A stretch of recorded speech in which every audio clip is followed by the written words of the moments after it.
Janë zbardhur detajet të reja nga ngjarja e rëndë që tronditi Tiranën, ku picieri i ndrit Islam Llari u vra me fik nga kolegu i tij Filip Shehu në ambientet e lokalit City Lounge, pranë kompleksit Kika 2.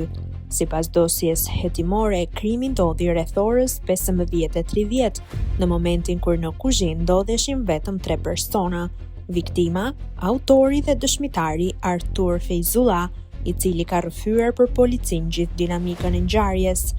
Fejzullah ka treguar se gjithçka nisi pasi një nga punonjësit e kuzhinës, Samira, kërkoi pak prosciutto crudo, ndërsa i ndriti ishte përgjigjur me fjalët: "Merre aty dhe prije vetë se aty e ke". Në këtë çast, dëshmitari që kishte kthyer kurrizin për të fikur cigaren është përballur me pamjen e Filipit që e qëllonte i ndritin me fik.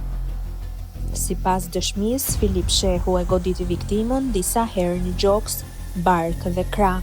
Fejzullah u përpoq ta ndalonte duke i kapur dorën ku mbante fikën, ndërkohë që i ndriti u rrëzdua në tokë i plagosur rënd. Ambulanca mbriti në vetë ngjarje, por i riu ndërroi jetë për shkak të plagëve të rënda.